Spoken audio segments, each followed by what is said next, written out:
A lugar a proceder en contra de la persona imputada y en consecuencia quede separada de su cargo y a disposición de las autoridades competentes para que éstas actúen con arreglo a la ley.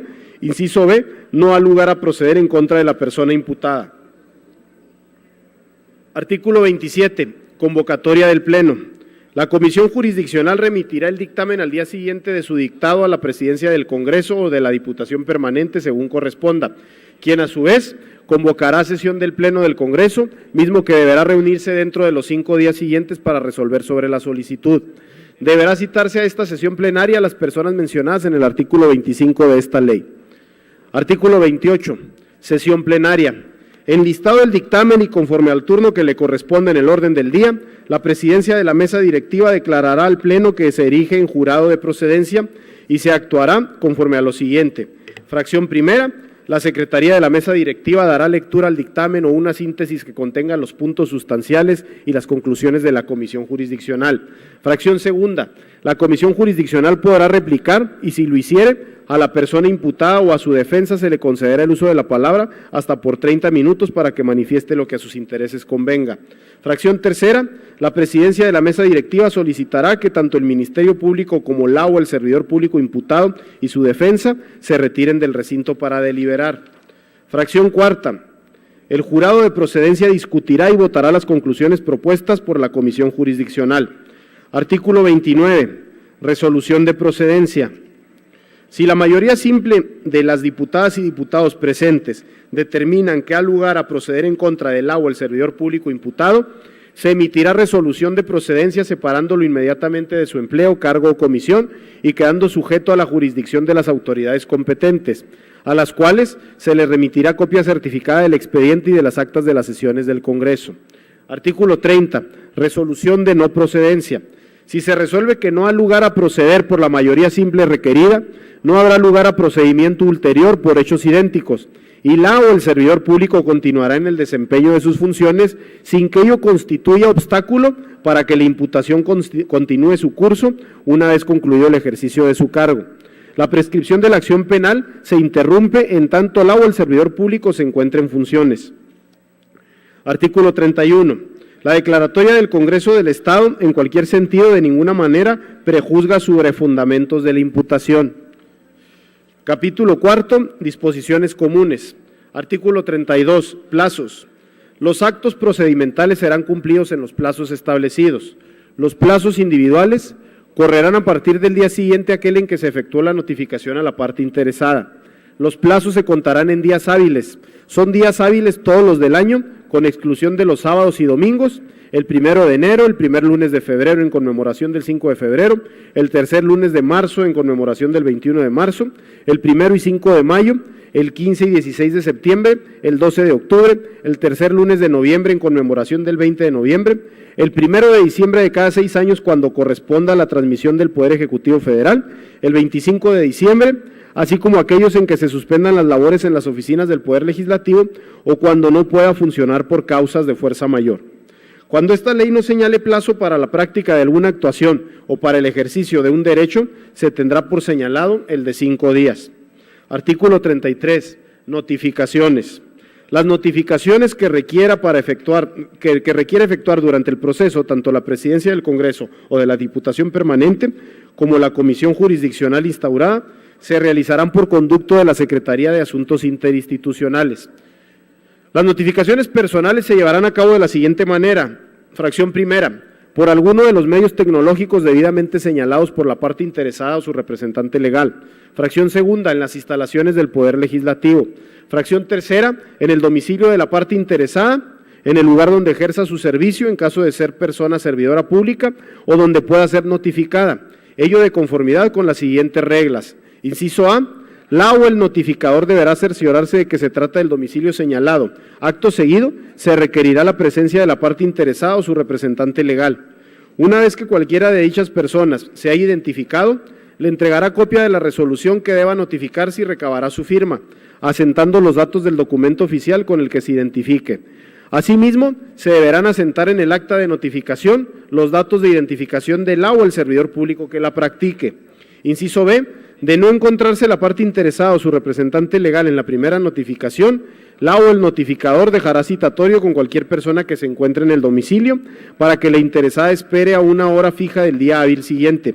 Si la persona a quien haya de notificarse no atendiera el citatorio, la notificación se entenderá con cualquier persona que se encuentre en el domicilio en que se realice la diligencia, y de negarse ésta a recibirla o en caso de encontrarse cerrado el domicilio, se realizará por instructivo que se fijará en un lugar visible del domicilio. Inciso C. En todos los casos deberá levantarse acta circunstanciada de la diligencia que se practique. Podrá efectuarse notificación por edictos cuando se desconozca el domicilio de la persona interesada o cuando, siendo el domicilio, no se encuentre persona alguna en dos intentos sucesivos de notificación, en cuyo caso se publicará por una sola ocasión en el periódico oficial y en uno de circulación estatal, los cuales deberán contener un resumen de la resolución que deba notificarse.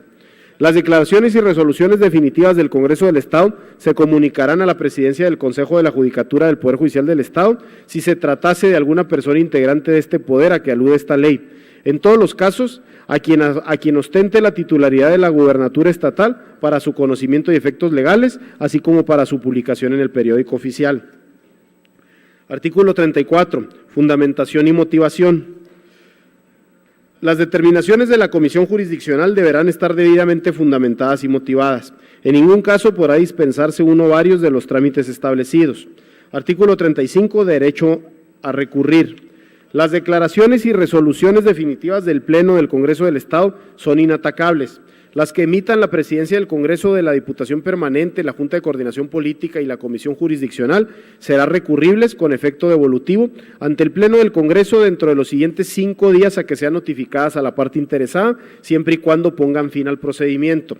El recurso será presentado ante la Secretaría de Asuntos Interinstitucionales, quien lo turnará al día siguiente de recibirlo a la Presidencia del Congreso o de la Diputación Permanente según corresponda.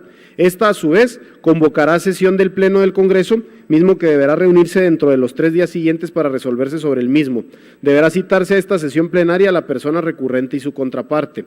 Enlistado el recurso y conforme al turno que le corresponde en el orden del día, se actuará conforme a lo siguiente. Fracción primera. La Secretaría de la Mesa Directiva dará lectura al recurso o una síntesis que contenga los puntos sustanciales. Fracción segunda. El órgano legislativo recurrido podrá replicar y, si lo hiciere, a la parte recurrente se le concederá el uso de la palabra hasta por 30 minutos para que manifieste lo que a sus intereses convenga. Fracción tercera. La Presidencia de la Mesa Directiva solicitará que tanto la persona recurrente como su contraparte se retiren del recinto. Fracción cuarta. El jurado de procedencia discutirá y votará la procedencia o no del recurso mediante mayoría simple. Artículo 36. Queja. Procederá la queja en contra de la Presidencia del Congreso, de la Diputación Permanente, de la Junta de Coordinación Política y la Comisión Jurisdiccional por no realizar un acto procedimental dentro del plazo señalado por esta ley. La queja podrá ser promovida por cualquiera de las partes. La queja interpuesta ante el órgano legislativo omiso será interpuesta ante el órgano legislativo omiso. Este tiene un plazo de 24 horas para subsanar dicha omisión o bien realizar un informe breve y conciso sobre las razones por las cuales no se ha verificado el acto procedimental o la formalidad exigidos por la norma omitida y remitir el recurso y dicho informe a la Junta de Coordinación Política, quien deberá de resolverlo conducente dentro de los siguientes 2 días. En caso de que la Junta de Coordinación Política sea la autoridad omisa, la queja la resolverá el Pleno del Congreso del Estado. Artículo 37. Excusas y recusaciones. Cuando la solicitud de juicio político sea presentada por uno o más diputados o diputadas, estos no podrán formar parte de la comisión jurisdiccional ni emitir voto en el jurado, ni tampoco cuando la solicitud de declaración de procedencia se origine por querella o denuncia promovida por aquellos. Solo en caso de tener algún interés personal, las y los diputados podrán excusarse de pertenecer a la comisión jurisdiccional. La parte interesada en el juicio político o en la solicitud de declaración de procedencia, así como la o el servidor público de que se trate, tienen el derecho de recusar con expresión de causa que calificará la Presidencia del Congreso a uno o más miembros de la comisión jurisdiccional. En su caso, la o las personas recusadas se inhibirán de intervenir en el procedimiento relativo.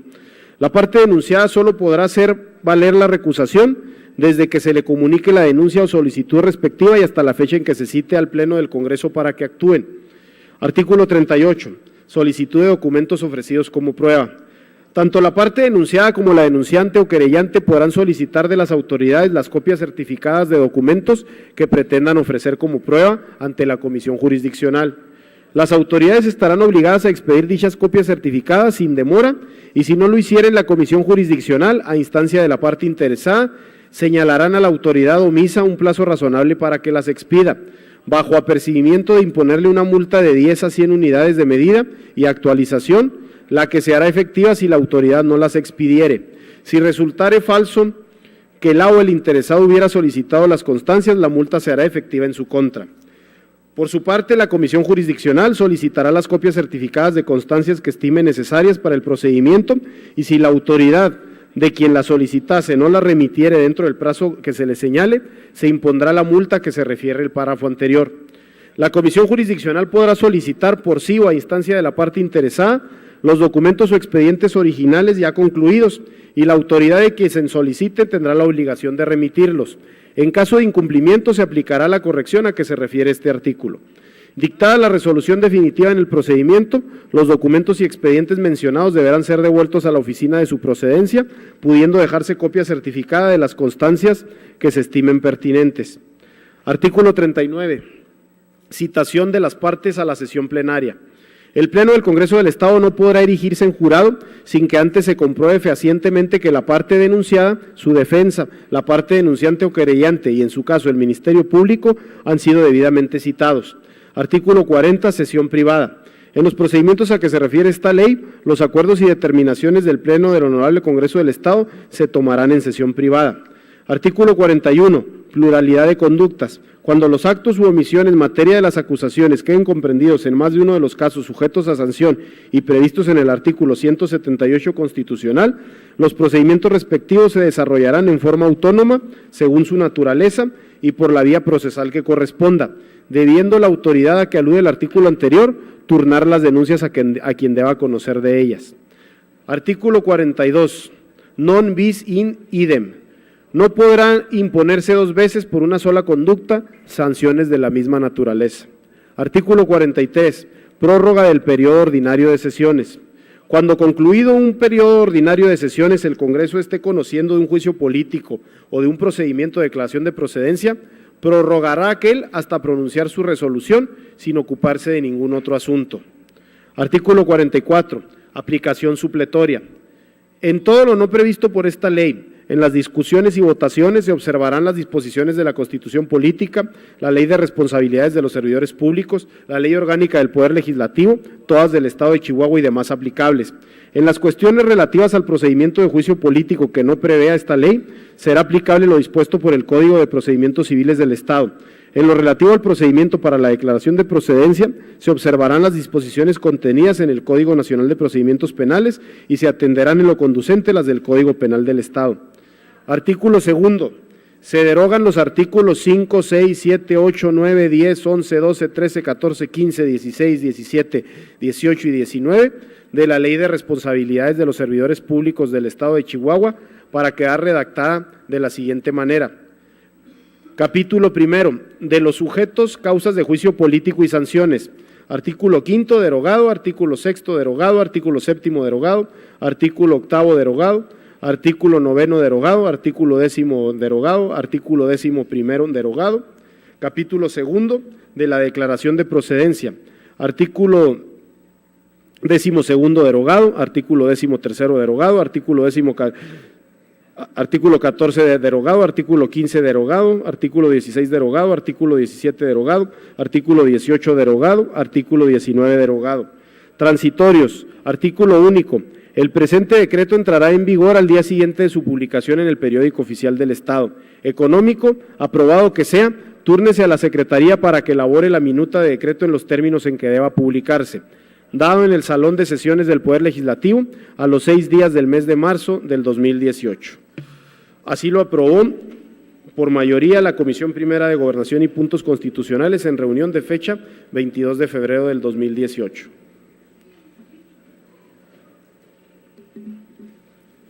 Es cuanto, señora presidenta.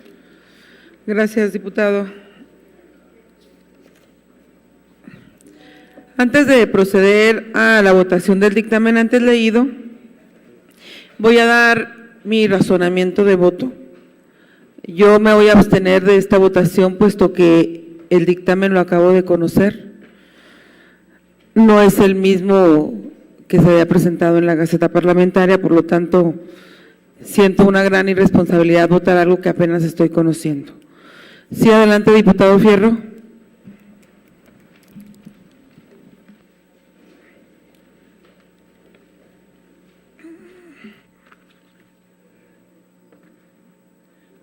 Diputada presidenta, es para hacer un voto razonado.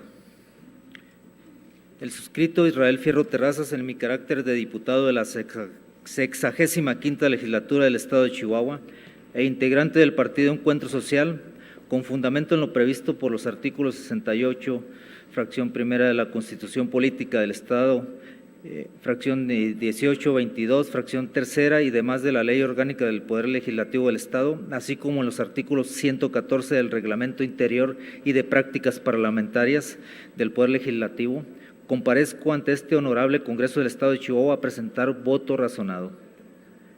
En primer lugar, quiero señalar que mi voto es en favor de la propuesta del proyecto de dictamen de la Ley de Juicio Político y Declaración de Procedencia del Estado de Chihuahua que realiza la Comisión Primera de Gobernación y Puntos Constitucionales, ya que es un clamor social que se ha considerado que las y los servidores públicos resultan intacables para la justicia y que el Estado o cualquier ciudadano pueda denunciar la responsabilidad de los servidores públicos resulta ser un gran avance muy trascendental en el Estado de Chihuahua, ya que es el primer paso para buscar quitar los privilegios a la clase política y que lo ideal es que se dictamine también la iniciativa que un servidor propuso, la iniciativa de desafuero que fue planteada por el suscrito ante este honorable Congreso del Estado.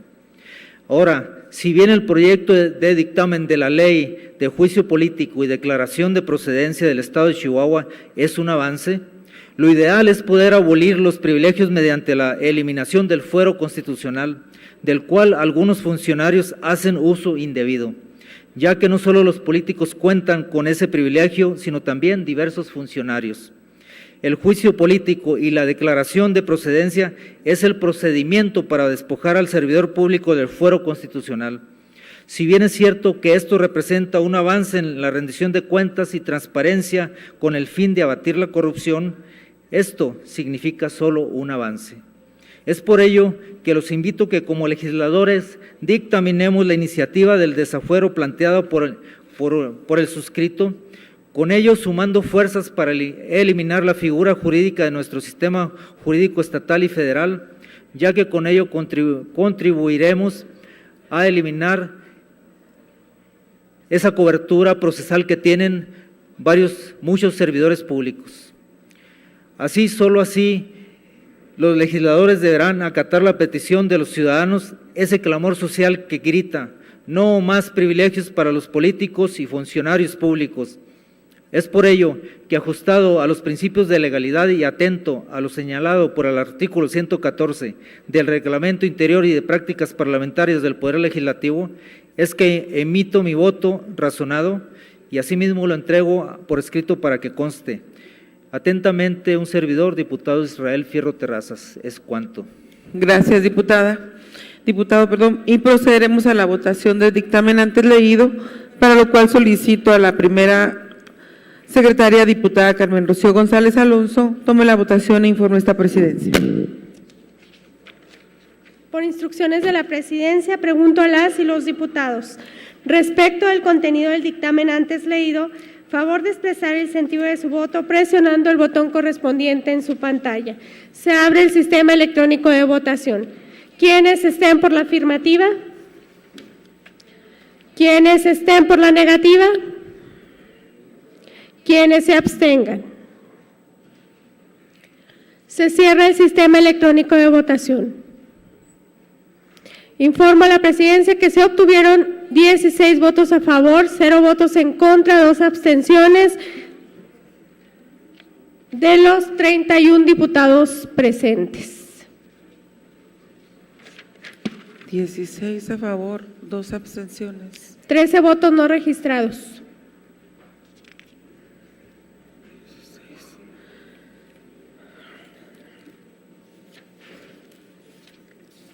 Se aprueba el dictamen antes formulado.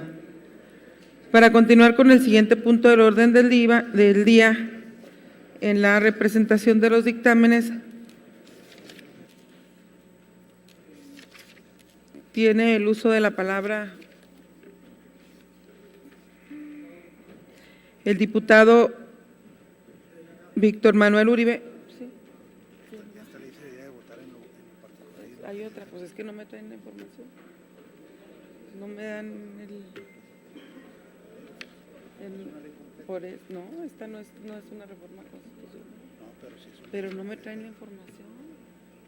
O sea, no vine. No me dicen que lo vote en lo general y en lo particular. Mire. Bueno, pues lo hacen en lo particular. Pues ya ahora lo someto. Diputadas y diputados, esta ley que acabamos de aprobar vamos a someterla a su votación en lo particular. Y le solicito a la primera secretaria diputada Carmen Rocío González Alonso que solicite la votación. Bien, ahora le solicito a las y los diputados podamos someter a votación en lo particular el dictamen antes leído por la diputada Laura Mónica Marín Franco y el diputado Miguel Latorre, que presentaron la Comisión Primera de Gobernación y Puntos Constitucionales. Se abre el sistema electrónico de votación. ¿Quiénes estén por la afirmativa? ¿Quiénes estén por la negativa? ¿Quiénes se abstengan? Se cierra el sistema electrónico de votación. Informo a la presidencia que se obtuvieron 16 votos a favor, 0 votos en contra, 1 abstención, 14 votos no registrados de los 31 diputados presentes. ¿No está alguien?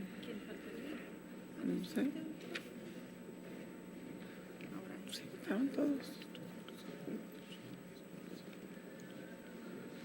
Bueno.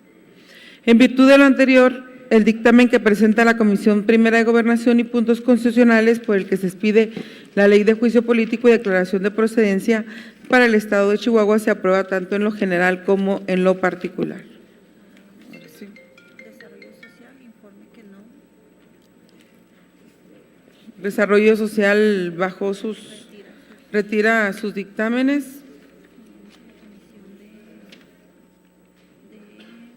Atención de grupos vulnerables. ¿Y dónde está? Desarrollo Social, ¿no? Si quiere verlo. A ver, la especial de grupos vulnerables. Y en acto continuo se concede el uso de la palabra a la diputada Liliana Araceli Rivera Ibarra para que en representación de la Comisión Especial de Atención a Grupos Vulnerables dé lectura del dictamen que ha preparado.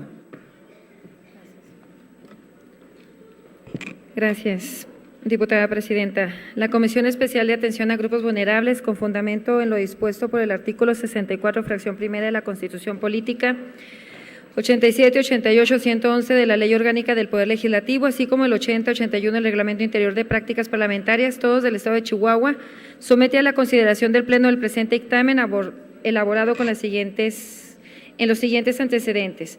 Con fecha del 5 de diciembre del año 2017, la diputada Liliana Araceli Ibarra Rivera, integrante del Grupo Parlamentario del Partido Acción Nacional, presentó iniciativa con carácter de decreto, por medio de la cual propone reformar el artículo 123, fracción décima de la Ley de los Derechos de Niñas, Niños y Adolescentes del Estado de Chihuahua y el artículo 30, fracción 16 y adicionado a la fracción 17 de la Ley Estatal del Derecho a las Mujeres de una vida libre de violencia, referente a la implementación de programas, mecanismos y protocolos de seguridad, como los denominados Protocolo ALBA y Alerta Amber.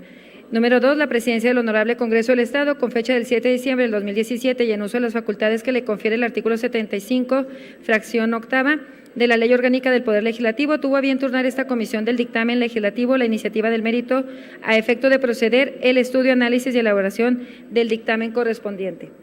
De conformidad con el artículo 176 de la Ley Orgánica del Poder Legislativo, solicito a la presidencia autorice la dispensa de la lectura del documento en la parte de antecedentes y de las consideraciones, con la petición de que el texto íntegro del presente dictamen se inserte en el diario de los debates de la sesión. Adelante, diputada. Gracias.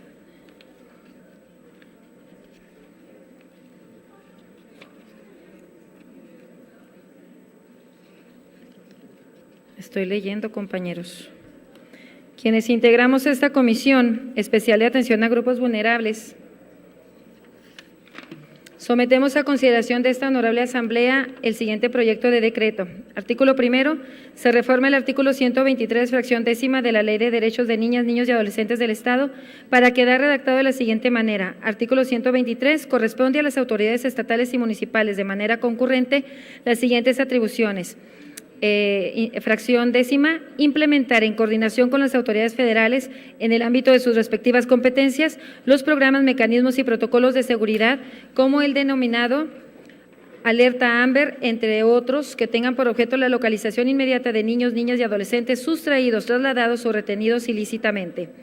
Artículo segundo, se reforma el artículo 30, fracción 16 y se adiciona la fracción 17 de la Ley Estatal de los Derechos de las Mujeres de una Vida Libre de Violencia para quedar redactado de la siguiente manera.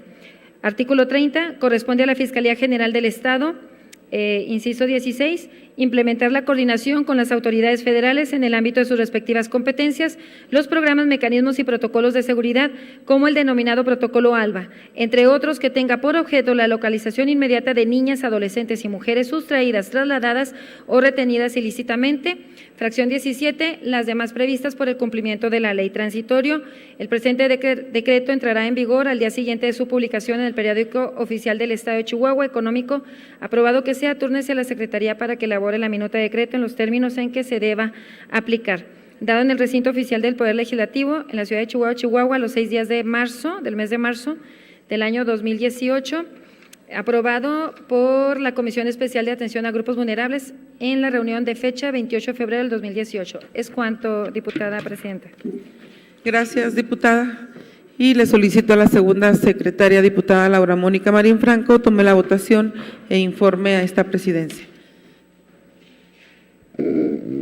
Por indicaciones de la presidencia, pregunto a las y los diputados presentes en cuestión del dictamen que acaba de ser leído por la diputada Liliana Ibarra, emitir su voto. ¿Se abre el sistema de votación electrónica?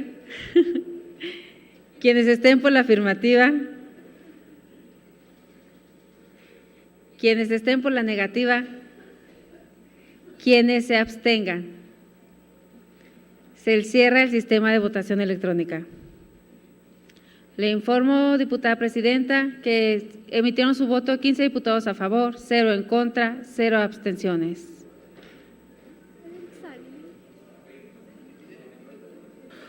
No hay quórum legal, diputados. Otros dos. Considerando el voto del diputado Soto y del diputado Gabriel García, son 17 votos a favor. Por lo tanto, se aprueba el dictamen tanto en lo general como en lo particular. Le solicito a la Secretaría de Asuntos Legislativos se elabore las minutas correspondientes y las envíe a las instancias competentes. Continuando con el siguiente punto del orden del día relativo a la presentación de iniciativas, procederé a conceder el uso de la palabra a las y a los diputados de conformidad al orden del día aprobado en su oportunidad.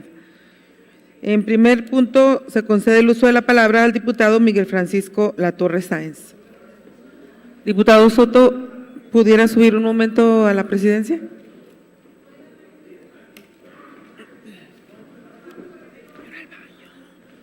Con su permiso, señora presidenta. Adelante, diputado. Honorable Congreso del Estado de Chihuahua.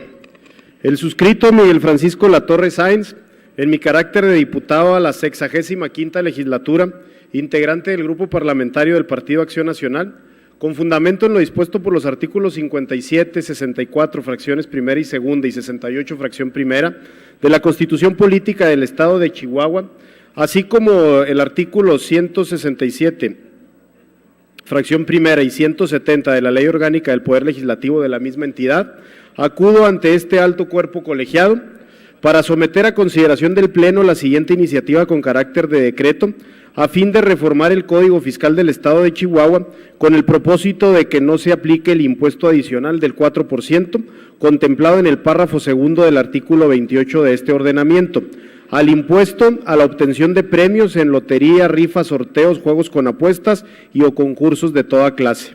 Lo anterior con base en la siguiente exposición de motivos. Un deber ineludible de quienes ostentamos un cargo público, en nuestro caso una diputación, consiste en escuchar las voces de la ciudadanía, y es solo a través de este ejercicio participativo que podemos recabar las necesidades más apremiantes de los diversos sectores sociales. Es así que en días pasados, un grupo de personas representantes de la Unión de Billeteros de Lotería Nacional AC, de los municipios de Chihuahua, Delicias, Parral y Ciudad Juárez, me hicieron saber de manera personal y a través de una carta su inconformidad y preocupación en relación a que como consecuencia de una reforma al Código Fiscal del Estado realizada el pasado mes de diciembre, les fue retirada la exención del impuesto universitario en lo que hace a su actividad, lo cual generó que la contribución que antes ascendía a un 6% se incrementara a un 6.24%.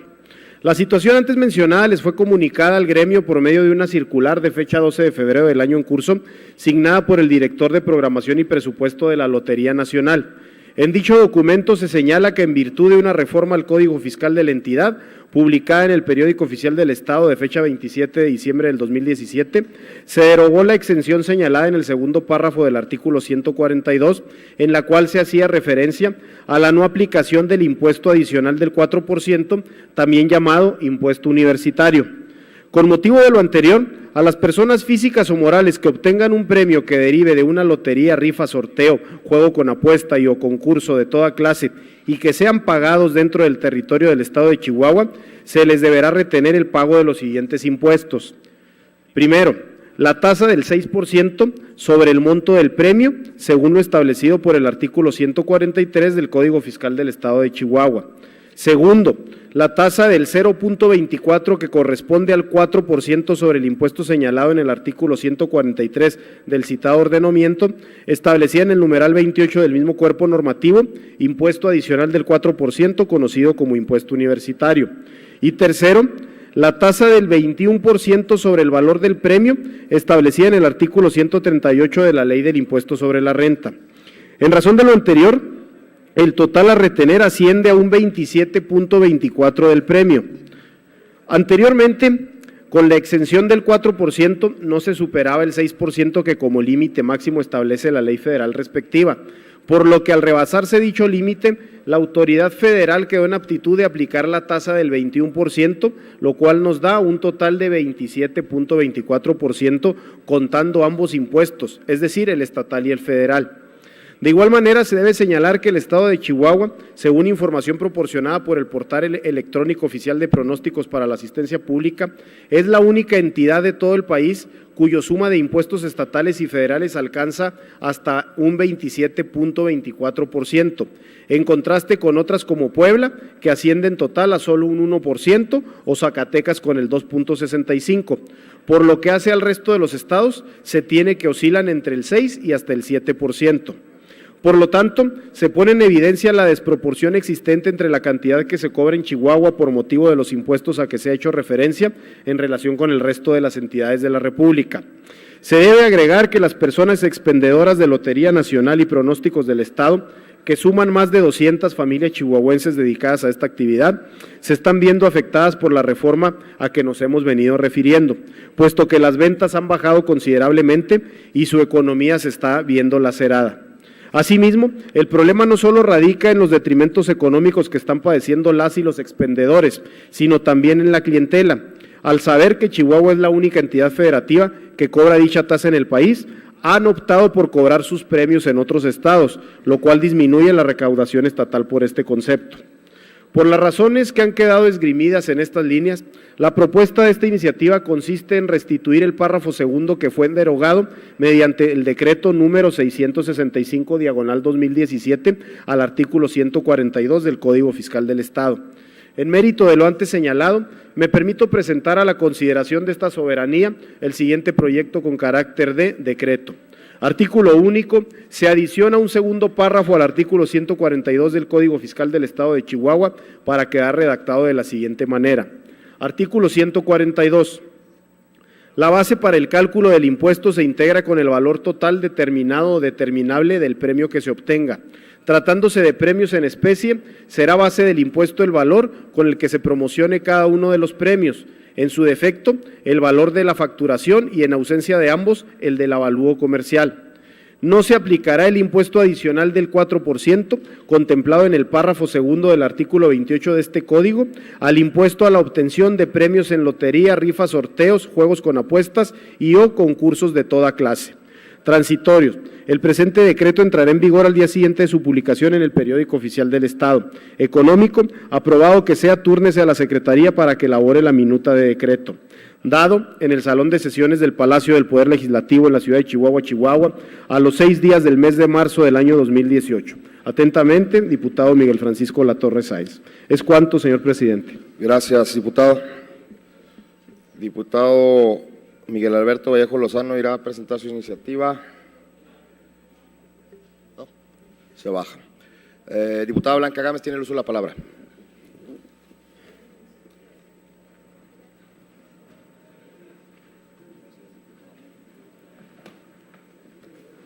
Buenas tardes. Con su permiso, señor presidente. Adelante. Honorable Congreso del Estado de Chihuahua, presente.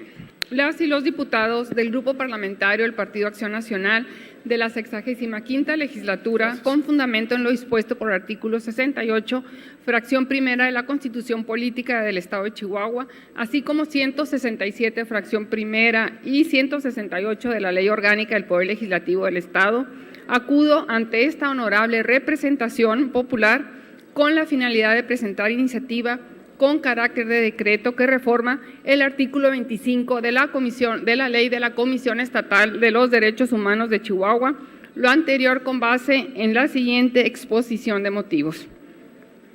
Señor presidente, con base en el artículo 176 de la Ley Orgánica del Poder Legislativo, solicito la dispensa de la exposición de motivos y hacer un resumen de la iniciativa. Proceda, diputada. Los principios fundamentales que se manejan en relación a los derechos humanos son el respeto y la protección a la dignidad y el valor de la persona humana. Este reconocimiento de los derechos y las libertades fundamentales del hombre surge de manera explícita en la Declaración Universal de los Derechos Humanos de 1948, así como los instrumentos posteriores en la materia referente. En México, en el año 2011, en relación a las reformas constitucionales en la materia, consagraron, entre otros importantes principios, el de la universalidad, que significa que los derechos humanos corresponden a todas las personas por igual. Todas y todos somos iguales, por lo tanto tenemos exactamente los mismos derechos. Esto es lo que dispone el artículo primero de la Constitución Política de los Estados Unidos Mexicanos, así como los diversos tratados internacionales de los que México forma parte. Este reconocimiento ha traído consigo una serie de adecuaciones en el marco legal mexicano con la finalidad de cumplir con lo estipulado en nuestra Constitución, así como los instrumentos internacionales. Es así que existen diversos instrumentos de carácter específico relativos igualmente a diferentes grupos de población, entre los que destacan están los relativos a documentos referidos a las niñas y niños en lo que respecta a sus derechos de protección y garantías. De la Declaración Universal de los Derechos Humanos del 48 tenemos también la Declaración de los Derechos del Niño de 1959, aprobada por la Asamblea General de Naciones Unidas. La razón de la misma se basa en que los instrumentos generales de derechos humanos han sido insuficientes para garantizar los derechos fundamentales de niñas y niños. En 10 principios, esta declaración establece los derechos del niño para que pueda disfrutar y disponer de oportunidades y servicios que le permitan desarrollarse felizmente en forma sana y normal en condiciones de libertad y de dignidad. Para que tener un nombre, el tener una nacionalidad desde su nacimiento, seguridad social, educación, cuidados especiales y para que se le proteja contra cualquier forma de discriminación, a la par que sea educado en un espíritu de comprensión, tolerancia, amistad entre los pueblos, por la paz y la fraternidad universal. La Convención de los Derechos del Niño, la cual fue ratificada por el Estado mexicano en el año de 1990, es base de otros instrumentos jurídicos. En sus 54 artículos profundiza en diferentes derechos del niño, reafirmando la importancia de proporcionarles cuidado y atención especiales en razón de su vulnerabilidad. Subraya de manera puntual la responsabilidad primordial de la familia, por lo que respecta a la protección y asistencia, la necesidad de protección jurídica y no jurídica del niño antes y después de su nacimiento. Destacan en estos derechos el derecho a la seguridad jurídica, así como el derecho a la asistencia social. Ahora bien, con respecto a estos dos últimos derechos, al haber sido la convención ratificada por el Estado mexicano, se ha obligado a armonizar su legislación, tanto a nivel nacional como así a niveles locales, para generar un marco de protección y garantía de los derechos establecidos en la misma. Está obligado con las personas de la infancia a fortalecerlas como sujetos de derecho, dejando de lado las antiguas consideraciones que los catalogaban como objetos de tutela. Esto es lo relevante, que supone un reconocimiento de la infancia como sujeto pleno de derechos, asignándole un catálogo amplio de derechos que le pertenece, y en tanto se trata de documentos suscritos por el Estado, este adquiere claras obligaciones frente a aquellos. Como puede observarse, reconoce al niño su condición de sujeto de derecho y establece para los estados la obligación de brindarles medidas especiales de protección. En este sentido, el artículo 12 de la Convención de los Derechos del Niño establece la obligación de que los estados garanticen a los niños que es capaz de formarse de su propia opinión, a expresarse libremente en todos los asuntos que le afectan. Para ello, los niños cuentan con el derecho inalienable a ser escuchados en todo procedimiento judicial o administrativo que le afecte, ya sea directamente o a través de un representante u órgano apropiado.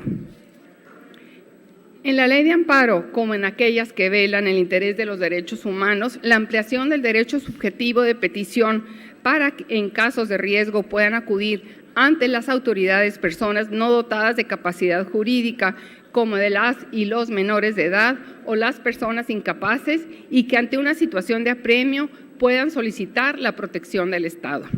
A nivel internacional se reconoce esta capacidad jurídica de las y los menores. Desde el 1 de diciembre de 2015, por primera vez en la historia de los niños y adolescentes, pueden recurrir directamente al Comité de Derechos del Niño de Naciones Unidas para hacer llegar sus denuncias por vulneraciones a sus derechos, producto de la entrada en vigor del tercer protocolo facultativo de la Convención sobre los Derechos del Niño. Este protocolo permite recibir denuncias individuales cuando se produce una vulneración de cualquiera de los derechos consagrados en la Convención sobre los Derechos del Niño. Las denuncias pueden ser presentadas por un niño, una niña o un grupo de niños, o bien por una persona que actúe en nombre de los afectados. De tal manera, el derecho reconocido de acceso a la justicia les garantiza la posibilidad de acudir a los tribunales en caso de vulneración de sus derechos. Si se entiende de manera más amplia, el derecho de acceso a la justicia no es solo un derecho en sí mismo, sino también una vía para la exigencia judicial de otros derechos, lo que lo hace un derecho de enorme importancia. El Comité de Derechos del Niño es el órgano encargado de vigilar el cumplimiento de las determinaciones previstas en la Convención, y ha mostrado preocupación porque en nuestro país, así como en la mayoría de las entidades federativas, en la normatividad de las comisiones estatales de derechos humanos, no se establece expresamente el derecho de los niños, niñas y adolescentes para interponer quejas, aun cuando no cuenten con un representante al momento de hacerlo, dejando sujeto este derecho, en muchos casos, a la aprobación de los padres. Para cumplir con lo anterior, es menester otorgar la garantía de una adecuada representación jurídica cuando estén vinculados con cualquier procedimiento de naturaleza jurisdiccional o administrativa, puesto que de manera oficiosa las autoridades que sustancien tales procedimientos estarán obligados a dar vista a dicha institución, la cual tendrá como responsabilidad fundamental el vigilar que prevalezca su interés superior. Por ello resulta importante que esta disposición legal se establezca en forma expresa en la Ley de la Comisión Estatal de Derechos Humanos, pues se garantizará que el menor, al sentirse violentado en sus derechos primordiales, pueda presentar de forma independiente y sin necesidad de un representante queja ante la Comisión Estatal de Derechos Humanos cuando se ponga en peligro su vida, libertad, integridad física o psicológica. En el caso que nos ocupa, la Ley de la Comisión Estatal de Derechos Humanos del Estado de Chihuahua señala en su artículo 25 las personas facultadas para iniciar el procedimiento de queja ante dicha instancia. Sin embargo, la legislación es omisa en cuanto a denunciar otros supuestos en los que menores de edad pueden acudir a presentar su queja, pues está limitada a casos de denuncia de privación de libertad o ausencia. Con esta propuesta pretendemos ampliar el espectro de supuestos para la presentación de quejas y denuncias por parte de menores, sin necesidad de representantes, sin menoscabo de las facultades de comprobación de la comisión y de las sanciones a aquellas personas que falten a la verdad. La reforma de iniciativa modifica el artículo 25 de la Ley de la Comisión Estatal de Derechos Humanos del Estado de Chihuahua, con el objeto de establecer que, tratándose de menores de edad, podrán presentar quejas y denuncias sin necesidad de que a su nombre las formule un representante cuando se ponga en peligro su vida, libertad o integridad física o psicológica. Esto en atención a la protección del interés superior de los derechos de niñas, niños y adolescentes que marcan la Constitución Política de los Estados Unidos Mexicanos y los tratados internacionales de la materia. De esta forma, la Comisión Estatal hará de forma inmediata el conocimiento a las personas que ejerzan la patria potestad, tutela, guardia o custodia de los menores sobre la denuncia presentada para los efectos conducentes, exceptuando cuando se trate que el denunciado sea quien ejerza la patria potestad o tutela. En efecto, existe el supuesto legal de que un menor de edad pueda presentar una queja ante la autoridad, siendo cuando los interesados estén privados de su libertad o se desconozca su paradero, pero este supuesto no es forzosamente respecto a derechos del menor. En el caso que nos ocupa y tratándose de cuestiones que pongan en peligro su vida, libertad o integridad física o psicológica, se entiende como el derecho que tiene todo niño a que se les asegure prioridad en el ejercicio de sus derechos, especialmente que se les brinde protección y socorro en cualquier circunstancia y con la oportunidad necesaria. Asimismo, tienen derecho a ser protegidos contra actos u omisiones que puedan afectar la salud física o mental, su normal desarrollo. Con esta modificación se dará cumplimiento al marco constitucional, ya que se otorgarán herramientas que permitan a las niñas, niños y adolescentes el acceso eficaz a mecanismos que le permitan acudir ante los órganos defensores de los derechos humanos ante violaciones graves de sus derechos fundamentales. Con esto se garantiza el cumplimiento y el respeto de los derechos humanos hacia las y los menores de edad y, consecuentemente, la entidad se encontrará dentro del marco legal internacional, ya que está garantizado el acceso a las niñas, niños y adolescentes ante el órgano defensor de los derechos humanos. Además, será el cuarto estado de nuestro país que cumpla con esta disposición. Con ello se fortalecerá la protección de niñas, niños y adolescentes en el caso de que se emitan quejas ante la Comisión Estatal de Derechos Humanos cuando se ponga en peligro su vida, libertad o integridad física o psicológica. De esta forma, la Comisión Estatal hará de forma inmediata el conocimiento a las personas que ejerzan la plena patria potestad, tutela, guarda o custodia de los menores sobre la denuncia presentada para los efectos conducentes, exceptuando cuando se trate de que el denunciado sea quien ejerza la patria potestad o tutela. Una de las herramientas esenciales mediante el cual las personas pueden acudir en busca de que sus derechos humanos sean respetados y protegidos ante los órganos defensores de los derechos humanos es la interposición de una queja. De lo anterior lograremos que se priorice de forma eficiente y oportuna la protección de los derechos fundamentales de las y los menores de edad, al permitir que estos puedan presentar ante el órgano estatal defensor de los derechos humanos quejas sin la necesidad de un representante. Por último, la propuesta señala la importancia de que la Comisión Estatal de Derechos Humanos permita escuchar la opinión del menor para resolver cualquier situación que le cause agravio. En este sentido, se alzan los esfuerzos legislativos en nuestro Estado por armonizar y actualizar los ordenamientos en la materia. No obstante, falta mucho por hacer para culminar este trabajo tan importante. De conformidad con lo antes expuesto y fundado, elevo a la consideración de esta honorable Asamblea la presente iniciativa con carácter de decreto. Artículo único. Se adicionan 2 párrafos al artículo 25 de la Ley de la Comisión Estatal de Derechos Humanos del Estado de Chihuahua para quedar de la siguiente manera. Título tercero, procedimiento ante la Comisión Estatal de Derechos Humanos. Capítulo 1, disposiciones generales. Artículo 25. Cualquier persona podrá denunciar presuntas violaciones a los derechos humanos y acudir ante las oficinas de la Comisión Estatal para presentar, ya sea directamente o por medio de representante, quejas contra dichas violaciones.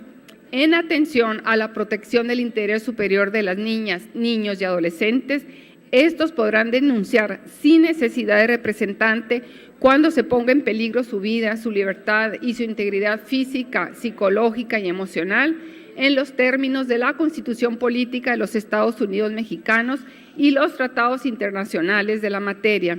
De forma inmediata a la presentación de la denuncia, la Comisión Estatal hará el conocimiento a las personas que ejerzan la patria potestad, tutela, guarda o custodia de las personas menores de edad involucradas para los efectos conducentes.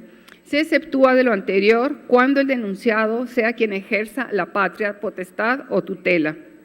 Cuando los interesados estén privados de su libertad o se desconozca su paradero, los hechos se podrán denunciar por los parientes o vecinos de los afectados, inclusive por menores de edad. Las organizaciones de la sociedad civil legalmente constituidas podrán acudir ante la Comisión Estatal de Derechos Humanos para denunciar las violaciones de los derechos humanos respecto a las personas que por sus condiciones físicas, mentales, económicas o culturales no tengan capacidad efectiva de presentar quejas de manera directa. Artículo transitorio único.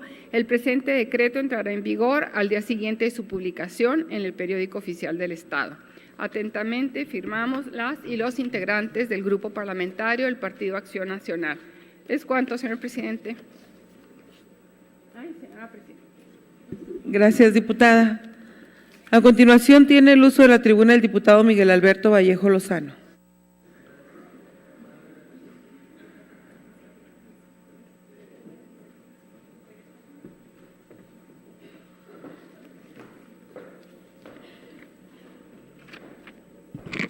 Con su permiso, presidenta. El suscrito diputado Miguel Vallejo, con la representación parlamentaria de Movimiento Ciudadano, acudo a este Congreso con las facultades establecidas en la Constitución y así como en la Ley Orgánica de este Poder Legislativo, con la intención de presentar iniciativa con carácter de decreto, con el objeto de expedir la Ley de Adopción en el Estado de Chihuahua. Le solicito me permita hacer un resumen y presentarla íntegramente en él. Con gusto, diputado. La pretendida ley de adopción tiene como finalidad justicia para los niños, los niños que tienen ese derecho fundamental de poder pertenecer a una familia, niños huérfanos que por distintos motivos pues no tienen el cariño de un hogar, no tienen la seguridad de un hogar, la educación de un hogar y todo lo que conlleva tener una familia. Ese derecho fundamental es de manera natural y si no se tiene, el Estado tiene el instrumento de la adopción para poderles otorgar, para poderles hacer llegar a una familia. Hay un problema muy grande que se enfrenta las personas que desean adoptar.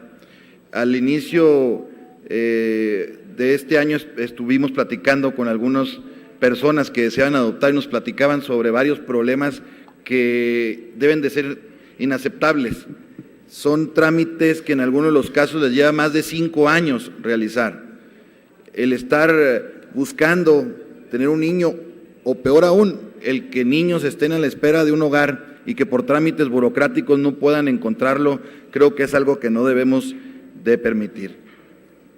Con esta ley lo que se pretende es, primero, y dejar bien claro, proteger a los menores. No se trata de crear la figura fast track de la adopción, se trata simplemente de que se establezcan mecanismos claros, plazos para que esto se lleven a cabo.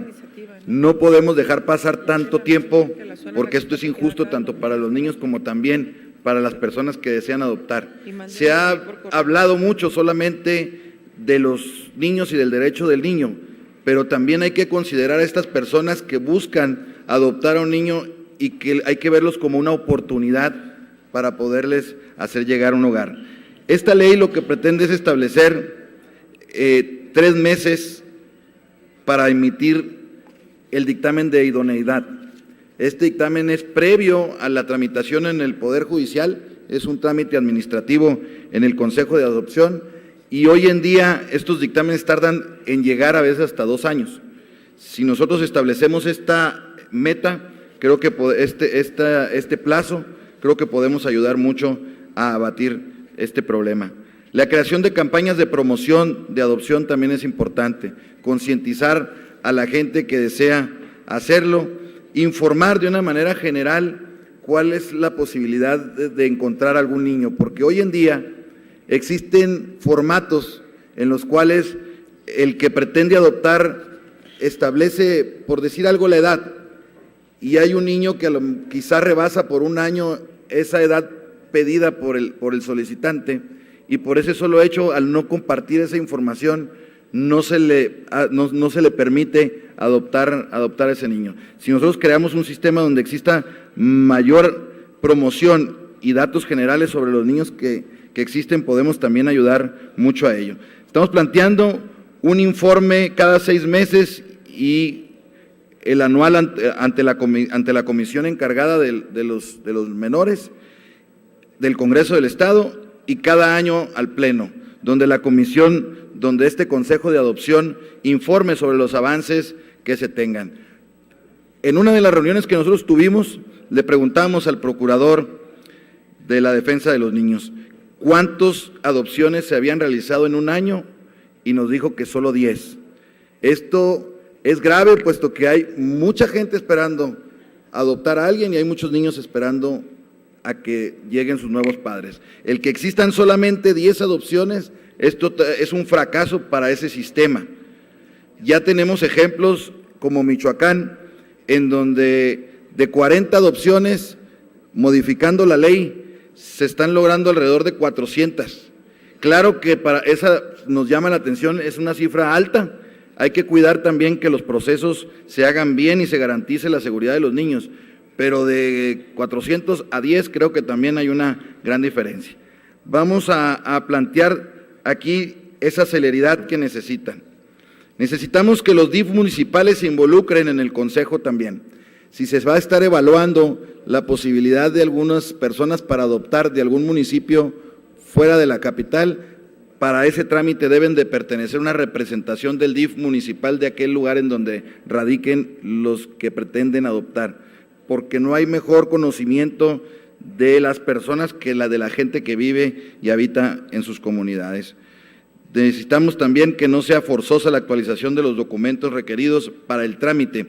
Hoy en día también, además de ser trámites lentos, son trámites caros para los solicitantes y más cuando se les pide una actualización permanente. Informar entonces a los adoptantes de los datos generales nos va a permitir encontrar mayor fluidez en las adopciones y eso es lo que estamos buscando. Por ello se pretende plantear esta ley de adopción, estableciendo en sus artículos transitorios. Artículo primero, la presente ley entrará en vigor el día siguiente de su publicación en el Periódico Oficial del Estado de Chihuahua. Artículo segundo, se deroga el título sexto de las disposiciones aplicables al procedimiento de adopción del reglamento de la Ley de Derechos de las Niñas, Niños y Adolescentes del Estado de Chihuahua. Artículo tercero, se derogan todas las disposiciones legales que se opongan al presente decreto. Dado en el Salón de Sesiones del Poder Legislativo en la ciudad de Chihuahua, a la fecha del presente. Muchas gracias, presidente. Gracias, diputado. A continuación tiene el uso de la tribuna el diputado Francisco Javier Malax Echeverría González.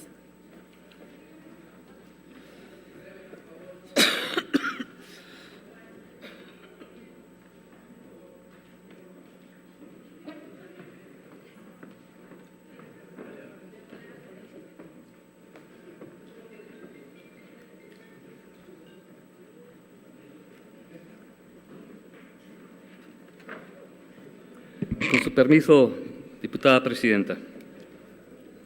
Honorable Congreso del Estado presente, el suscrito Francisco Javier Malax Echeverría González, diputado de la 65ª Legislatura del Estado e integrante del Grupo Parlamentario del Partido Acción Nacional, en uso de las facultades que me confiere el artículo 68, fracción primera de la Constitución Política del Estado, así como los diversos numerales 167 de la Ley Orgánica del Poder Legislativo del Estado de Chihuahua, así como los numerales 75 y 76, ambos del Reglamento Interior y de Prácticas Parlamentarias del Poder Legislativo, con la representación del grupo parlamentario al que pertenezco, acudo a esta elevada asamblea a fin de presentar iniciativa con carácter de decreto, mediante el cual se propone adicionar el artículo 138 bis a la Constitución Política del Estado de Chihuahua, así como la adición del último párrafo de la fracción novena del artículo 35 bis de la Ley Orgánica del Poder Ejecutivo,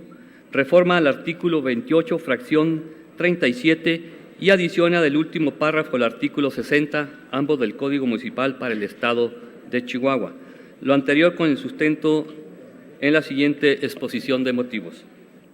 En nuestro país tradicionalmente se presenta, a la par de la renovación de los gobiernos municipales, la renovación de los titulares de áreas de la administración municipal.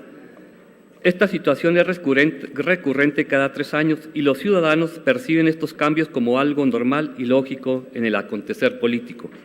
Actualmente la legislación deja abierta la posibilidad de designar a servidores públicos municipales sin experiencia y conocimientos mínimos para el desempeño de su función, toda vez que en su mayoría dichos nombramientos recaen en personas de confianza de quien resulta ganador de la contienda electoral.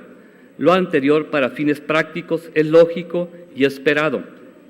Sin embargo, no es así.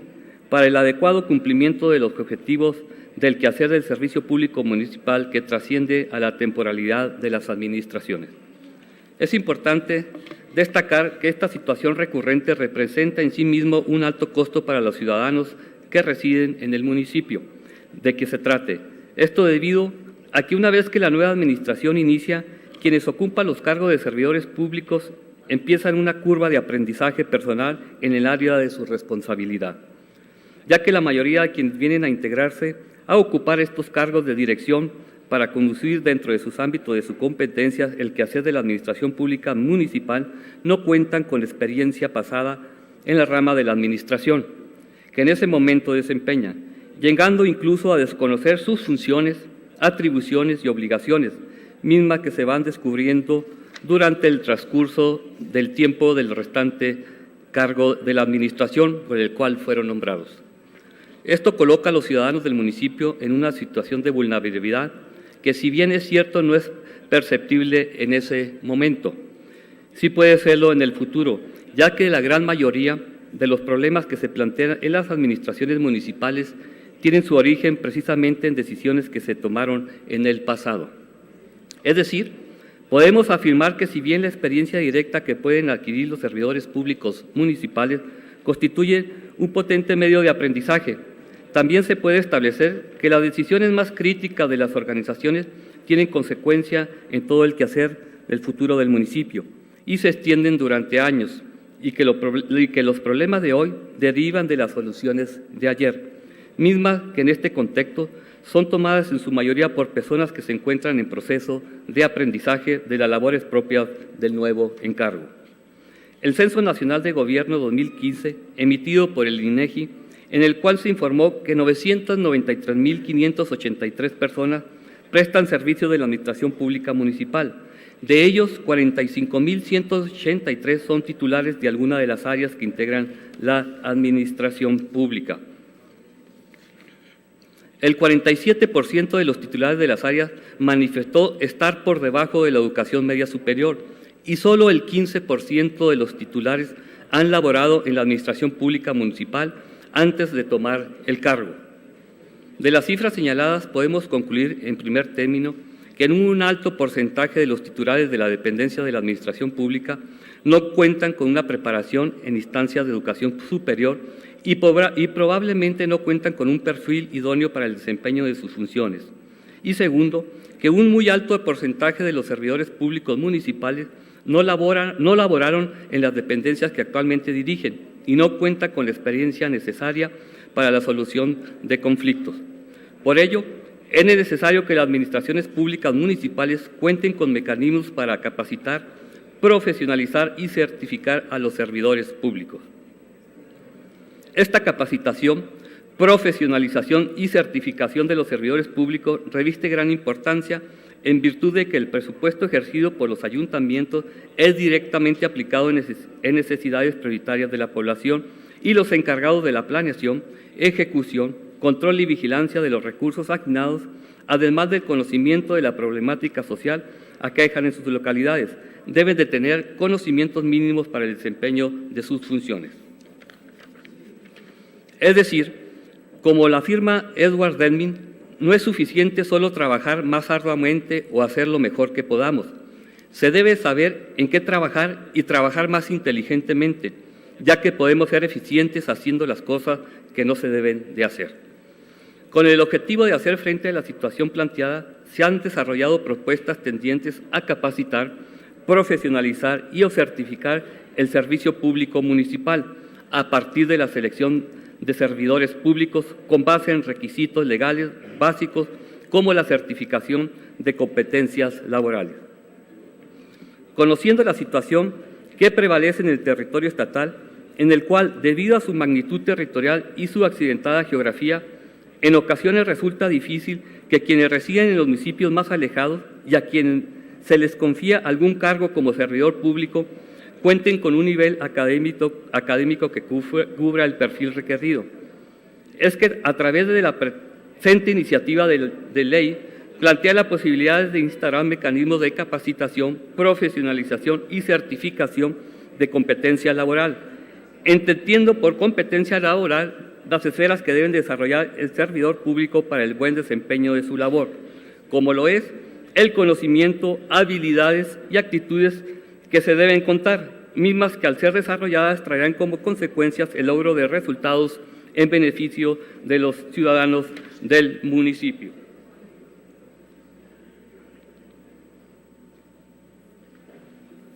La certificación de competencias laboral, propuesta como requisito legal para quien aspire a ostentar un cargo en la administración pública municipal, en el caso del secretario del ayuntamiento, tesorero, director de obras públicas y oficialía mayor, pretende brindar a la ciudadanía la certeza de que el personal de dichas áreas de competencia está calificado para ostentar el cargo público desde la ley, sin coartar la libertad de los presidentes municipales a designar en su administración a la persona que considere viable. Los cargos públicos señalados revisten una gran importancia en la administración municipal, ya que tienen injerencia directa sobre las decisiones que a futuro pueden afectar la vida de los ciudadanos dentro del territorio municipal. Es destacar que, si bien es cierto la legislación actual, la Ley Orgánica del Poder Ejecutivo, en el numeral 35 bis, fracción novena, en donde se responsabiliza a la Secretaría de Desarrollo Municipal para que imparta cursos de capacitación a los presidentes municipales electos y sus suplentes, así como a los regidores y síndicos, y en su fracción décima le otorga la posibilidad de asesorar, impartir y organizar cursos y talleres de capacitación y actualización administrativa y jurídica para el desempeño de las funciones municipales. Y por otra, en el Código Municipal, en su artículo 28, señala la facultad y obligación del ayuntamiento para establecer un sistema permanente de capacitación de las diferentes dependencias municipales. Como podemos ver, en la normatividad señalada existe ya un indicio para que algunos servidores públicos municipales puedan tener acceso a una capacitación que les permita brindar un mejor rendimiento laboral. Sin embargo, No existe en ninguna de las normas señaladas un camino que permita apoyar al municipio para que éste tenga la posibilidad de capacitar, profesionalizar y o certificar a los servidores públicos con el consecuente beneficio en la toma adecuada de decisiones en el ámbito municipal. Además, que la reforma propuesta va más allá y pretende instaurar desde la perspectiva legal la posibilidad de implementar un sistema de profesionalización y capacitación del servicio público municipal, mediante modelos de formación continua en los servidores públicos municipales y de certificación de competencias laborales de su personal en los términos que establezca la ley. Ahora bien, dicha propuesta no puede implicar solamente la participación del gobierno municipal, sino que es incluyente, con una participación activa del orden del gobierno federal y estatal, por lo cual la presente iniciativa de reforma constitucional posibilita que se implemente la profesionalización y capacitación en coordinación con las dependencias estatales y federales. Es importante señalar que lo que se pretende es utilizar la propia estructura de las dependencias estatales, específicamente de la Secretaría de Desarrollo Municipal, para que sea esta quien, en uso de las facultades que se proponen adicionar mediante la presente iniciativa de reforma a la Ley Orgánica del Poder Ejecutivo, puedan ejercer y hacer efectiva la coordinación con dependencias federales e instituciones de educación superior, quienes, con base en la coordinación señalada, puedan brindar a los servidores públicos municipales una capacitación, profesionalización y o certificación del servicio público municipal, mediante la capacitación, evaluación y certificación de competencia laboral del personal, basado en estándares de competencia previamente establecidos. La presente iniciativa de reforma es la parte correspondiente al Código Municipal especifica que los servidores públicos que se desempeñan como secretario del ayuntamiento, tesorero, director de obras públicas y oficial mayor estarán obligados a contar con una certificación de competencia laboral, estableciendo incluso un lapso de tiempo para hacerlo y las consecuencias por la omisión del cumplimiento de esta obligación. Sin embargo, la presente iniciativa, más allá de la certificación de dichos funcionarios municipales, ya que plantea una posibilidad más amplia al señalar también la capacitación y profesionalización del servicio público municipal, lo cual no implica en sí mismo una certificación, sino más bien podría considerarse como una etapa previa y que en forma posterior podrían tener una consecuencia, una certificación, aunque ésta no fuera obligatoria por disposición legal. Sin embargo, a través del establecimiento de los mecanismos propuestos, se contaría con una vía que facilitaría el trayecto para el logro de la capacitación y profesionalización del servicio público municipal, aún de aquellos servidores públicos que no estén obligados en la ley. Es importante señalar que la certificación de competencia laboral, aun y cuando se gestione mediante la dependencia estatal señalada, se realizará a través de instancias federales y con base en un estándar aprobado y validado por el CONOCER, que tiene validez federal y puede atraerse por parte de las entidades de evaluación y certificación reconocidas en el Sistema Nacional de Competencias. Es decir, la Secretaría de Desarrollo Municipal establecerá la coordinación necesaria para impulsar la profesionalización de los servicios y de los servidores públicos municipales, haciendo uso de las herramientas desarrolladas por la Federación para sumarse a un programa nacional de capacitación y certificación de competencia, que servirá para apoyar el desarrollo de mejores instrumentos de gestión pública local a través de modelos de consolidación del Sistema Nacional de Competencia. El esquema propuesto en la presente iniciativa de ley es el establecer canales de capacitación, profesionalización y o certificación a través de las autoridades estatales con autoridades federales.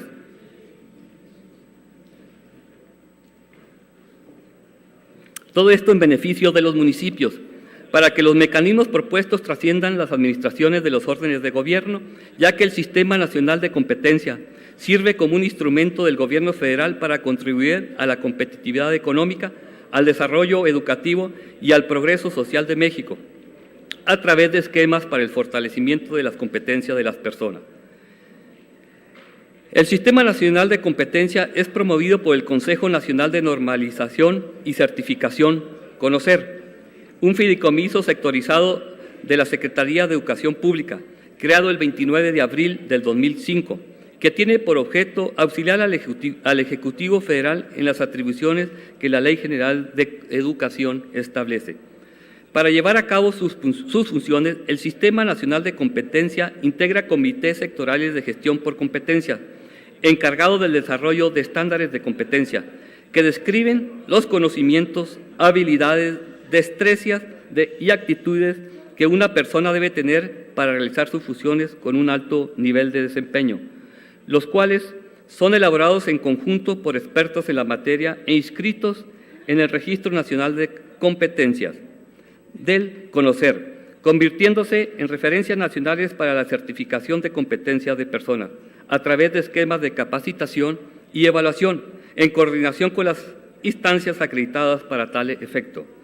Para atender el tema, en el sector de la Administración Pública Municipal se conformó el Comité de Gestión por Competencia de la Administración Pública Municipal, presidido por el Instituto Nacional para el Federalismo y Desarrollo Municipal, INAFED, en el que participan instituciones de educación superior y distintas instancias de desarrollo municipal del país. Se presentó el Proyecto Nacional de Certificación, que tiene la finalidad de establecer las líneas de acción para emprender la certificación de servidores públicos municipales en dicho marco. Una de ellas fue el desarrollo de estándares de competencia y el otro es precisamente los instrumentos de evaluación de competencia para funciones y funcionarios claves en el gobierno municipal, a efecto de que quien se desempeñe en ellas cuente con un referente para la capacitación, evaluación y certificación de los conocimientos especializados necesarios para el correcto desarrollo de sus actividades. Ante este escenario, se debe impulsar un sistema de profesionalización para los servidores públicos municipales alineado a las políticas nacionales antes descritas. La presente iniciativa genera un compromiso por parte de las instancias federales, estatales y municipales de impulsar la profesionalización del servicio público local como la principal herramienta para el fortalecimiento y desarrollo de las capacidades institucionales de los gobiernos locales, logrando gobiernos locales con mayor capacidad de generar resultados a su población. Por lo anterior expuesto, someto a la consideración de esta Asamblea el siguiente proyecto de decreto. Artículo primero. Se adiciona el artículo 138 bis a la Constitución Política del Estado de Chihuahua para quedar redactado de la siguiente manera. Título 11 del municipio libre, artículo 138 bis.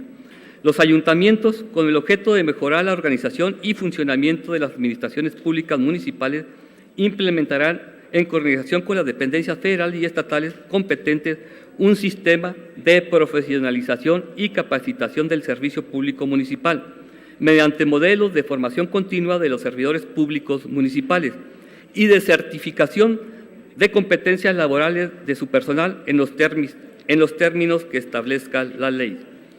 Artículo segundo. Se adiciona último párrafo a la fracción novena del artículo 35 bis de la Ley Orgánica del Poder Ejecutivo para quedar redactado en los siguientes términos. Título segundo de la Administración Pública Centralizada, capítulo segundo de la competencia de la dependencia. Artículo 35 bis. A la Secretaría de Desarrollo Municipal corresponde el despacho de los siguientes asuntos. Noveno, instrumentar y desarrollar en coordinación con las dependencias federales competentes y con instituciones de educación superior un sistema de profesionalización y capacitación del servicio público municipal mediante modelos de formación continua de los servidores públicos municipales y de certificación de las competencias laborales de los titulares de las diversas dependencias municipales a las que se refiere el último párrafo del artículo 60 del Código Municipal para el Estado de Chihuahua en los términos que establezca la ley. Artículo tercero. Se reforma el artículo 28, fracción 37 y se adiciona el último párrafo al artículo 60, ambos del Código Municipal para el Estado de Chihuahua, para quedar redactado en los siguientes términos. Libro primero, título tercero, capítulo tercero. Facultades y obligaciones de los ayuntamientos. Artículo 28. Son facultades y obligaciones de los ayuntamientos. 37. Implementar en coordinación con las dependencias federales y estatales competentes un sistema de profesionalización y capacitación del servicio público municipal mediante modelos de formación continua de los servidores públicos municipales y de certificación de competencias laborales para los titulares de las diversas dependencias municipales a las que se refiere el último párrafo del artículo 60 de este Código. Y dicha certificación deberá ser expedida por instituciones reconocidas en el Sistema Nacional de Competencia en los términos que establezca la ley. Título sexto, régimen administrativo, capítulo primero de los servidores públicos municipales. Artículo 60.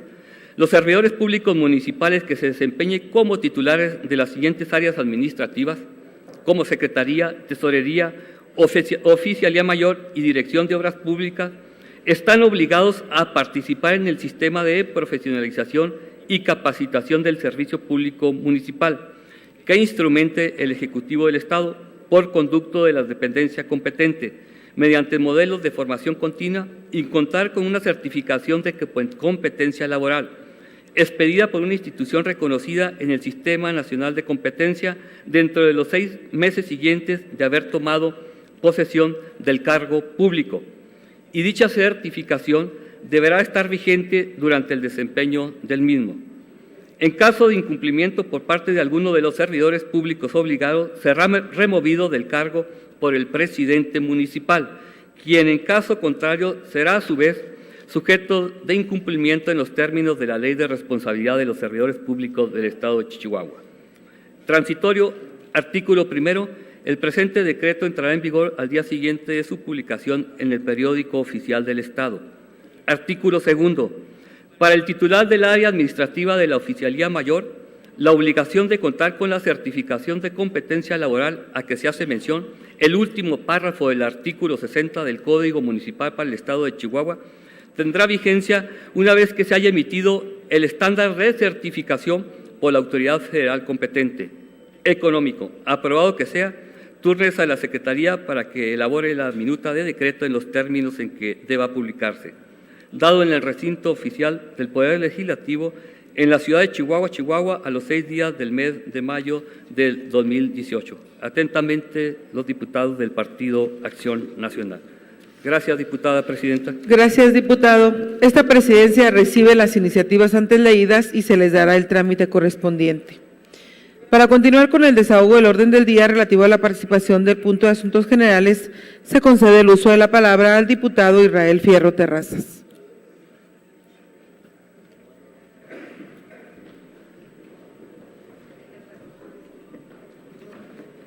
Con su permiso, presidenta.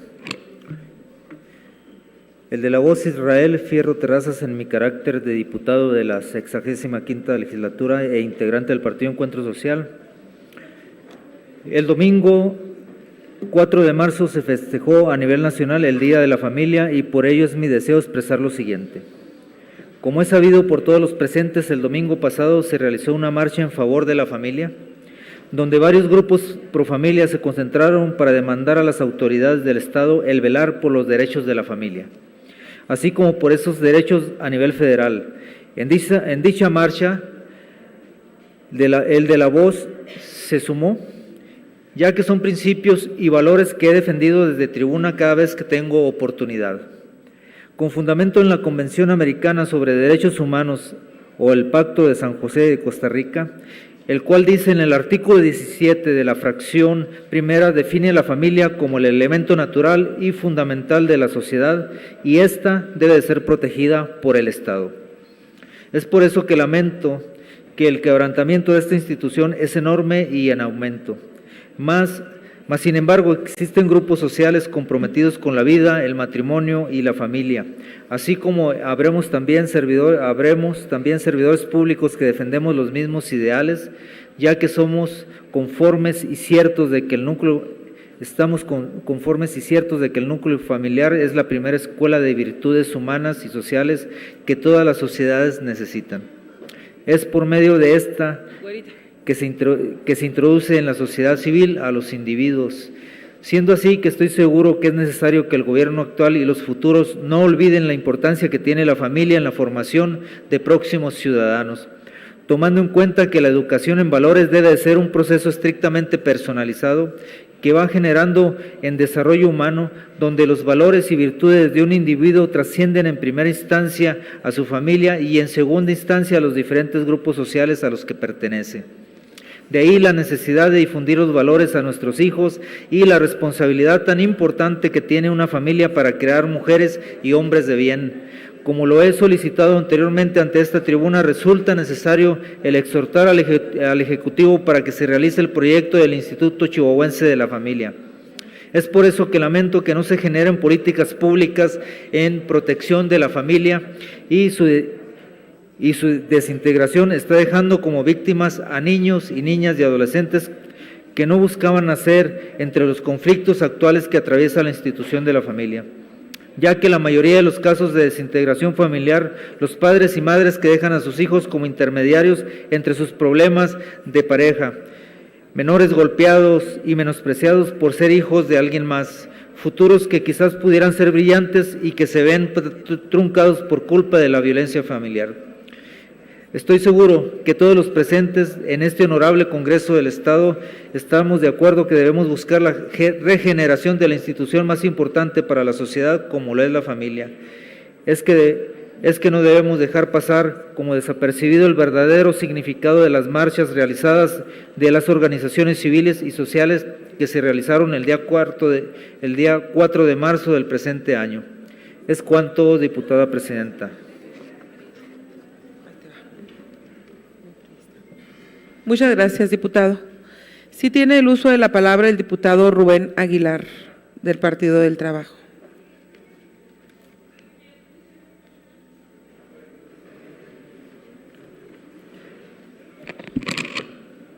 Es para hacer una propuesta rápidamente. Miren, faltan unos cuantos días para el 18 de marzo.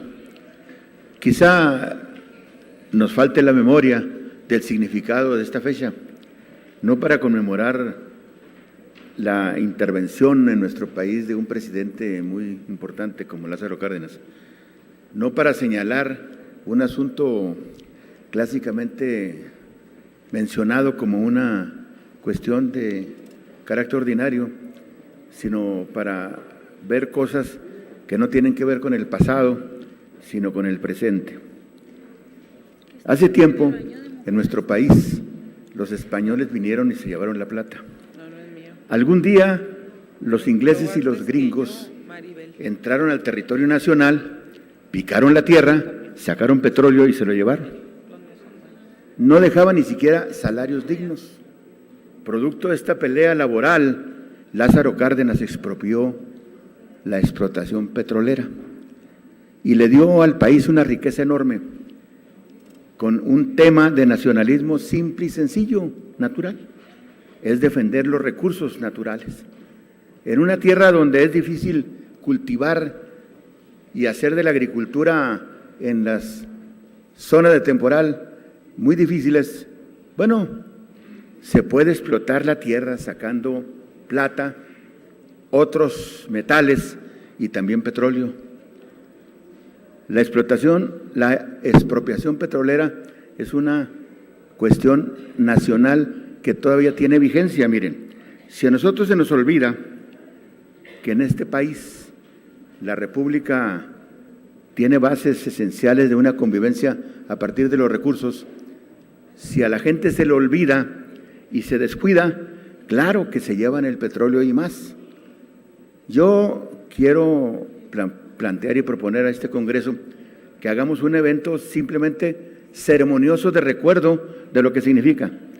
Hace unas semanas nosotros tenemos que recordar una cuestión.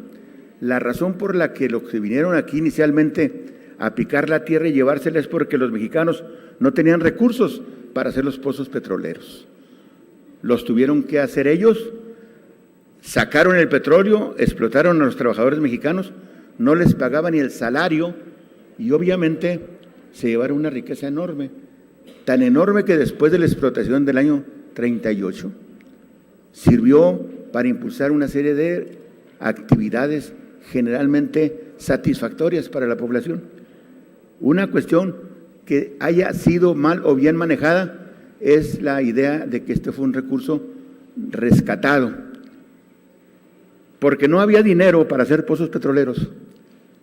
Los gringos, los ingleses y quién sabe qué otros estaban llevándose el petróleo, hasta que el presidente Cárdenas impuso la defensa de este recurso natural. Hoy, hace unos días, leímos que en el territorio mexicano que hay en el mar, en aguas profundas, se acaban de entregar una serie de zonas para explotar el petróleo que es de territorio nacional, es parte del territorio nacional, aunque esté en aguas profundas y los mexicanos no tengan lana, ni dinero, ni recursos, ni avances tecnológicos para explotarlos. Pero los que van a ser estos señores, a los que Joaquín Caldwell, Peña Nieto y todos los partidos aprobaron, le están entregando la explotación petrolera de las aguas profundas. ¿Saben cuánto va a quedar a México de este petróleo, de las aguas profundas? Yo creo que no nos van a dejar ni el agua que se les va a escurrir en los barcos petroleros que se van a llevar. Me parece a mí que es otra historia repetida. El 18 de marzo es el recuerdo de que ese recurso petrolero debe seguirse defendiendo. Por errores, esencialmente, de los economistas que no pueden plantear siquiera un problema de desarrollo de la actividad petrolera para poder explotarla en aguas profundas en beneficio de México, están dándole permiso a las altas empresas tecnológicamente avanzadas, ricas, para que vengan aquí, abran los pozos en aguas profundas, saquen el petróleo y se lo lleven gratis. Yo creo que es necesario que agarremos este tema como una acción sencilla. El 18 de marzo, bien valdría que este Congreso haga una ceremonia para recordar la explotación petrolera. Y temas con opiniones distintas a Pedro Joaquín Caldwell o a los que entregaron las concesiones en las aguas profundas, con la diferencia que se necesita decir, está pendiente este asunto. Se siguen robando el petróleo y lo acaban de autorizar los señores del gobierno federal. Es necesario que el Congreso de Chihuahua tome la advertencia para que los mexicanos tomen cuidado de defender sus recursos. Yo propongo que en este Congreso del 18 de marzo hagamos una ceremonia, que le comuniquemos a los demás congresos del territorio nacional que, bueno, este Congreso los invita a seguir protegiendo el petróleo para México. Gracias, diputado. A continuación tiene el uso de la palabra el diputado Alejandro Gloria.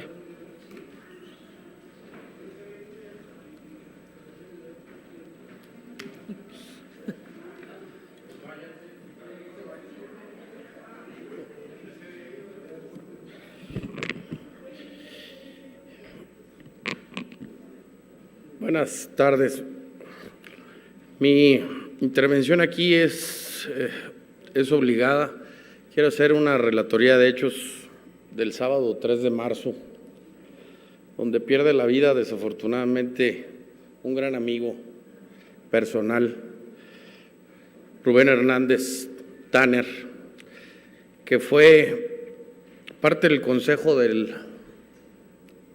la FECHAC, fue integrante, consejero de la FECHAC, fue y era un empresario exitoso que tenía una galería de arte y que estaba emprendiendo proyectos serios, fuertes y formales en el ámbito de inversión en Ciudad Juárez. Y lo que más me lastima a mí como diputado y me da mucha pena es seguir siendo testigo de cómo día a día y mes con mes más y más hombres y mujeres que son baluartes, sin duda alguna chihuahuenses, pasan a formar parte de la estadística negativa de violencia en el Estado. Y creo que es obligación primordial, tanto del Estado como de la Federación, otorgar las mínimas garantías de seguridad para todos sus ciudadanos. Es por eso que subo a esta tribuna a exhortar a quien se tenga que exhortar, ya sea a las instancias de procuración de justicia, ya sea al señor gobernador, a nosotros como Congreso, que por primera vez en el Estado nos sentemos en un ámbito de discusión formal entre todos a ver qué tácticas o técnicas o estrategias se tienen que adoptar de manera urgente. Es un foco rojo y son focos rojos los que ya existen en nuestras comunidades.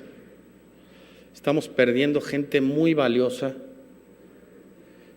y aprovechando el 21 de marzo, que es el natalicio de don Benito Juárez, y que me gustaría que a nivel nacional se hiciera un homenaje en todos los congresos nacionales para que diéramos parte y fe de una vez por todas de que si no restituimos esa palabra digna que dejó él, que el derecho al respeto ajeno es la paz, vamos a seguir cayendo y cometiendo injusticias día con día. No estamos privilegiando como seres humanos la responsabilidad que tenemos de valorar los bienes del otro. Estamos creyendo por políticas públicas establecidas a través de un candidato sin ninguna dignidad, para mi punto de vista, Andrés Manuel López Obrador, donde nos dice que todos tenemos que ser iguales y que todo es para todos.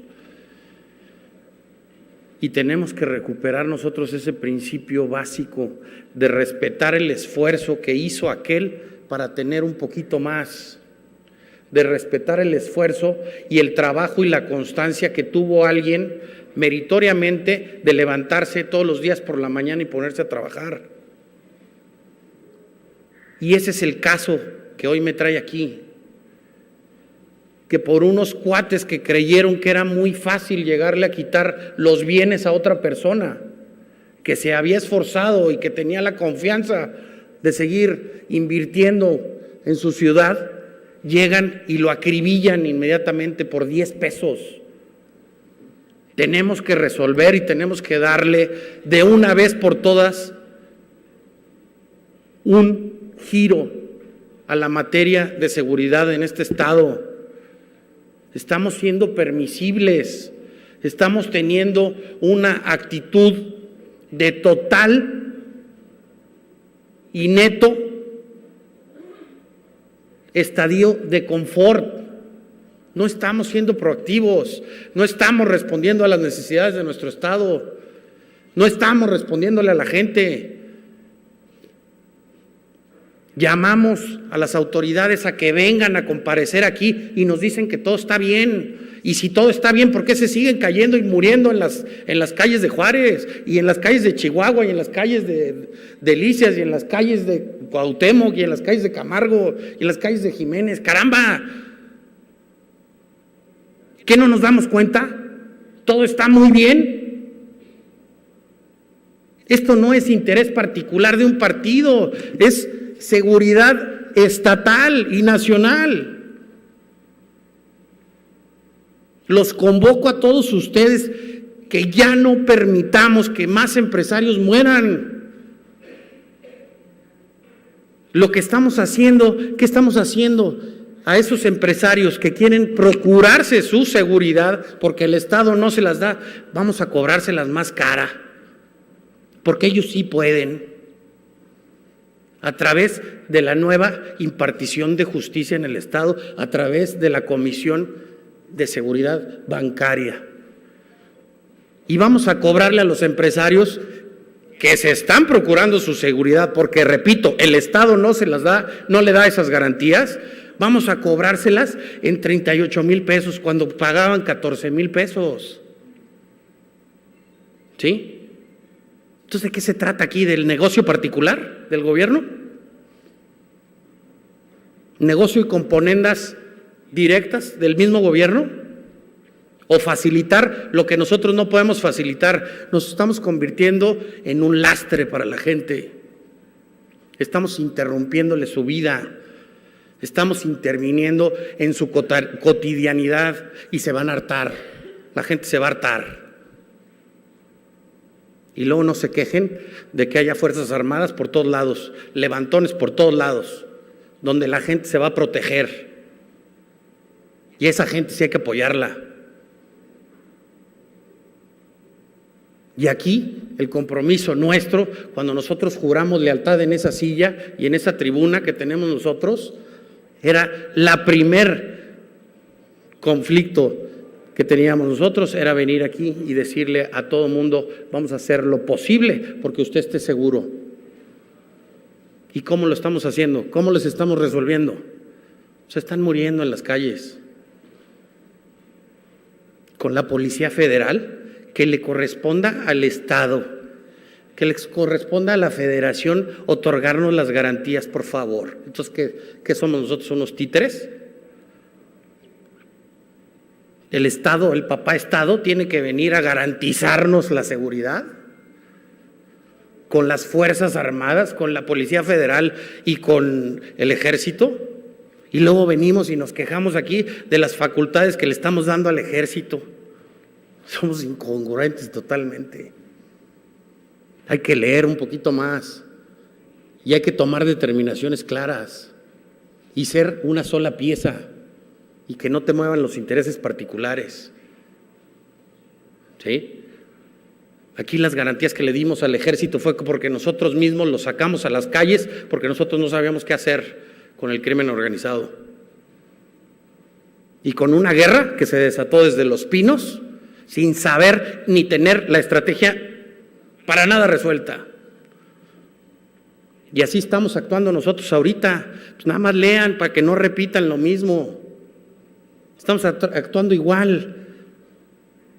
¿Qué determinación se toma a partir de Palacio de Gobierno? ¿Qué determinación tomamos nosotros como Congreso? ¿Qué determinación toma el Poder Judicial? Ninguno, todos estamos impávidos ante la situación. Y sí sí se nos ocurre salir y decirle a la gente, todo está bien, estamos trabajando por ti. ¡Ja! ¿Por ti? ¿Por ti? ¿Por quién estás trabajando? Yo le preguntaría a la familia de mi compañero y amigo, ¿por quién están trabajando? ¿Por quién trabaja el gobierno? Por sus propios intereses. Muchas gracias. Gracias, diputado. Esta presidencia recibe los asuntos planteados y en su caso se les otorgará el trámite correspondiente. Habiéndose desahogado todos los puntos del orden del día, se cita para la próxima que se celebrará el jueves 8 de marzo a las 10 horas en el recinto oficial del Poder Legislativo con el propósito de llevar a cabo la 10ª sesión ordinaria. Asimismo, diputadas y diputados, se les convoca con esa misma fecha, 8 de marzo a las 12 horas en este recinto parlamentario a efecto de realizar sesión solemne con motivo de la entrega de reconocimiento a la chihuahuense destacada en su edición 2018. Y siendo las 14 horas con 59 minutos del día 6 de marzo del año 2018, se levanta la sesión.